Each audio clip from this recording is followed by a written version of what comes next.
Olá, mulheres com propósito, graça e paz, tudo bem com vocês? Amadas, quero compartilhar uma pequena porção da palavra de Deus que Ele tem ministrado ao meu coração. Espero que seja bênção aí para a tua vida. Pega a tua porção também, em nome de Jesus. Está lá em 1 Samuel, capítulo 17, o versículo 17, que diz assim: Entremente Jessé disse a Davi, seu filho: Peço-te que leves a teus irmãos uma arroba de trigo torrado e estes 10 pães. Vai depressa ao acampamento, com os teus irmãos. Este é um versículo do trecho da palavra de Deus que vai falar sobre o exército filisteu que está frente ao exército do povo de Israel. E aí a palavra de Deus diz que Golias, todos os dias, pela manhã e pelo final do dia, Golias vai ficar ali ameaçando para criar uma atmosfera de pânico, para criar uma atmosfera de terror, de medo, uma atmosfera de morte, uma atmosfera de incapacidade, de inferioridade diante daquela batalha, daquela guerra. Porque nós sabemos que quando uma guerra pode estar acontecendo, mas se nós estamos bem confiantes, a possibilidade de vitória.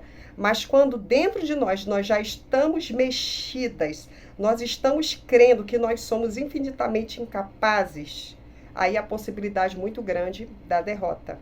Mas dentro desse texto, a Bíblia também vai dizer que Jessé chama o seu filho mais novo e envia para esse acampamento para saber, ter notícias dos seus irmãos, e pede que Davi leve pães, leve alguns alimentos ali para aquele acampamento. E é sobre isso que eu quero falar aqui, deixar um pouco dessa porção. É um texto riquíssimo da palavra de Deus, mas hoje eu quero destacar apenas isso. Sabe, amadas, quantas de nós temos as nossas guerras, como Davi tinha as guerras dele que ninguém via, que só ele, Deus, sabia, suas experiências. Mas quantas de nós estão em guerras? Talvez você tenha notícia de alguém hoje, nesse exato momento, que está em guerra. E talvez essa pessoa tenha a crença que talvez seja a última guerra da vida dela. De tamanho terror, de tamanha ameaça, de tamanha complexidade. Talvez o sentimento de inferioridade, de incapacidade diante do desafio seja grande. Mas, assim como Jessé enviou Davi para saber dos seus filhos e para levar o alimento, porque o alimento fortalece o corpo. Não adianta só, às vezes, ter fé, né? Esse corpo, literalmente, o nosso corpo físico precisa estar de pé, precisa estar sustentado. E o nosso âmago também, todo o nosso ser espiritual, né? Também precisa estar fortalecido. E Davi é enviado para levar ali o alimento. Quem sabe hoje Deus também está nos enviando para levar pão para aqueles que estão em guerras, pão para aqueles que estão vivendo grandes desafios. Talvez essa pessoa esteja assim, tão desafiada que ela tem a crença que ela não vai vencer. Hoje o Senhor te convida para estar levando pão. O pão pode ser uma mensagem, o abraço, uma palavra. Quem sabe o pão é a tua oração e a tua intercessão, o teu jejum para sustentar essa pessoa nesse período. Quem sabe uma palavra encorajadora. E o texto também vai dizer que Davi é mal entendido pelo seu irmão. Que Davi, ele é desencorajado pelo seu irmão, que Davi é desencorajado por Saul, que Davi é menosprezado ali por Golias, sabe? No caminho da obediência. Nossa, como isso acontece? Às vezes nós somos enviados por Deus e a nossa permanência em lugares vai ser questionada. A nossa capacidade, se temos armadura o suficiente para estar ali, experiência o suficiente para estar ali, mas saiba que, na verdade, assim, a obediência de Davi estava empurrando Davi para o centro onde a promessa de Deus ia acontecer na vida dele.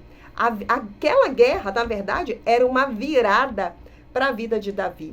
Então, muitas das vezes, como é que a gente lida com o mau entendimento das pessoas, com o julgamento das pessoas em relação à nossa obediência, em relação ao nosso chamado? Talvez hoje você parou de fazer alguma coisa porque você foi mal entendido, porque você foi mal interpretada.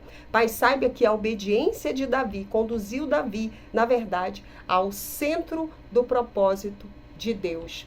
sabe, enquanto nós obedecemos ao nosso Pai que nos envia, levando pão para outras pessoas, tenha certeza que assim também Deus está te enviando ao centro do propósito que Ele tem na minha vida, que Ele tem na sua vida. E outra coisa, às vezes as pessoas estão tão em guerras, estão tão atemorizadas pela guerra, que até a sua mente já está cauterizada. Então, às vezes, um bom gesto, uma boa atitude vai ser mal interpretada, mas, por favor, não leve isso para o âmbito pessoal. Entenda, obedeça a Deus. Deus tem o controle de toda a situação. Apenas obedeça. Leve pão, leve o trigo tostado. Eu andei dando uma pesquisada e eu estava lendo que o trigo, ele simbolizava a prosperidade, a riqueza, o governo. Leve essa palavra, sabe, de um Deus que te faz prosperar nas guerras, de um Deus que traz governo, de um Deus que traz controle.